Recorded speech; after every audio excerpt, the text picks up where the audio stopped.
Hey guys, Bazor here, and today I want to go over 3 simple tips for you to help make your child listen the first time. So, it's not going to be an overnight change. It's not something that you can say, okay, we're going to start this today and it'll work tomorrow.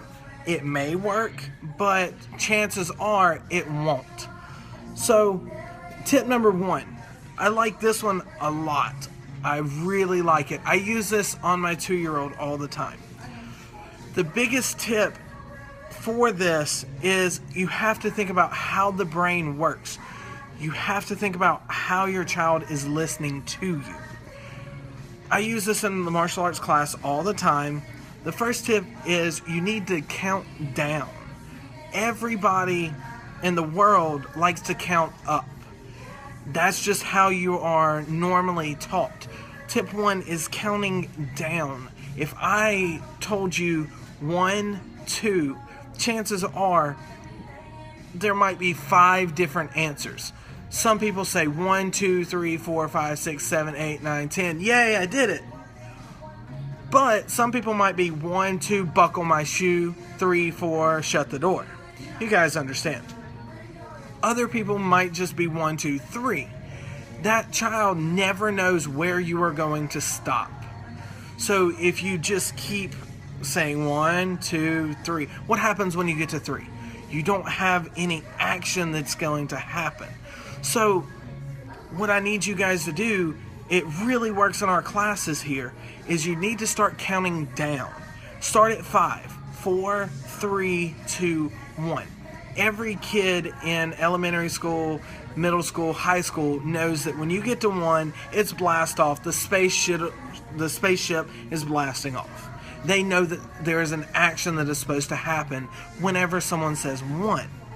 Some parents count to 5, 1, 2, 3, 4, 5. Some count to 3, and they never follow up with what needs to happen after that happens. So whenever you count down 5, 4, 3, 2, 1, they know that there is something that they need to be doing at that moment. It creates urgency.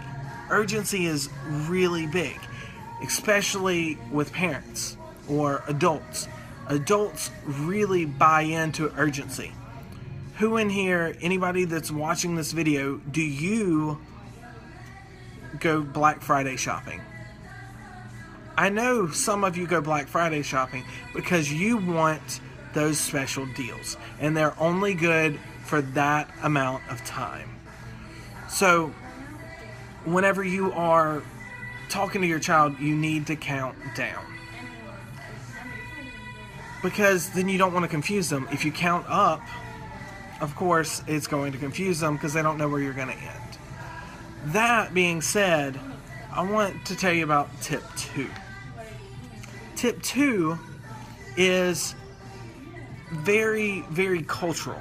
So I've lived in the South all my life, and I've picked up saying yes sir, no sir, yes ma'am, no ma'am. It's also a martial arts respect aspect. So whenever you are saying yes sir, no sir, that is showing respect, but it's also how we get our students, or how you can get your child to do something the first time that you tell them. After you tell them to do something, hey, go turn off the light. Hey, go shut the door. Have them say yes sir or no sir, yes ma'am or no ma'am. Alright, so go shut the door. Yes ma'am. Oh, and that builds in that respect for them, and at the same time, it reinforces that there is an action that needs to happen. So whenever you are using the countdown 5, 4, 3, 2, 1, when you use tip 1, what you can say is, alright, go shut the door. Say yes sir. That's what I would use in the class. Go shut the door. Say yes sir. 5, 4, 3. It works wonders. Whenever you count down, it builds that urgency. They say yes sir or no sir, yes ma'am or no ma'am, and it tells their mind that they have to go do something. If they weren't listening, they're like, oh, what am I supposed to do? I wasn't listening. And then they'll ask questions. Oh, I'm sorry, I wasn't listening. What did you say? And then you have to be patient with them and re-explain it to them. So that takes me into step 3, or tip 3. Whenever you want your child to do something, let's say they have a doctor's appointment and they don't want to go, or they have to go to martial arts class, but they're at home playing video games. I know that there are a lot of kids that like to play video games. I could spout out a bunch of the games that they like to play. I don't play them per se, but I know I try and keep up with what the students are doing. So they're at home, they're on their tablet, they're on their Xbox, they're on their PlayStation, they're on their Wii U for anybody that has one. So they are playing their game. I don't like to leave a game unless I get to save. But what you can do is, if your child is having trouble leaving that video game, or leaving doing something that they're really enjoying to go to something else that they really enjoy, like martial arts class, what you can do is give them another objective to do. Alright, so say, let's go ahead and get ready so we can go to martial arts class. If they're like, I don't want to, then be like, okay, well, I need you to go put the clothes in the dryer. That might be something that they're like, I don't want to do that, but they still have to go do it. They have to turn their game off and they have to go do this task. Another one might be going outside and raking leaves, or picking up trash that might have fallen out of the garbage can. Make them do something that they really don't want to do. Make them do that for about 10 to 15 minutes before you want to leave. Then ask them 5 minutes before you're ready to leave.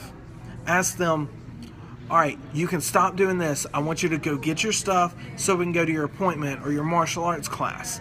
That way they are ready to go. They're excited. They get to stop doing whatever they really hate doing right now. And they get to go to one of the lesser evils. Something that they know they like to do, but they like to do it better than this other thing that they were doing. So that works 9 times out of 10, and they will voluntarily give up that other thing and go do the other. If you guys are just tuning into the video, I encourage you, go back and watch it from the beginning. That way you can actually get all 3 of these tips. The first tip was, make sure that you count down. Make sure you count down whenever you're talking to your child. Don't count up, it confuses them. They never know where you're going to stop. The second one was, make sure you add anchor commands. That's what we call them, is anchor commands. Make them say yes sir, no sir, yes ma'am, no ma'am, to confirm that they were listening and that they know that there is a task that they need to do. Then the third tip for you guys was being able to get them to leave their video games, or leave playing with their dolls, if it's a girl, if it's a boy, whatever. They could be playing with their action figures, but it's just a way to keep them from getting wound up in something when they need to be doing something else at that same time. So I hope you guys enjoyed this. If you did enjoy this, I want you to share this. You should be able to slide the video up while we're on the video, or just click the share button and you can share it on your page, you can share it on a friend's timeline. But I know that you have some parent friends that have kids that match these exact tips that I just described. I want you to share that with them. And then I want you to come back here and I want you to comment done. That way I can see who shared it, and I can follow up. If anybody has questions, I can follow up with the post that you shared and see if they have questions as well, because they might not see it directly on my page. If you guys have any questions, feel free to leave them in the comments and I'll answer it.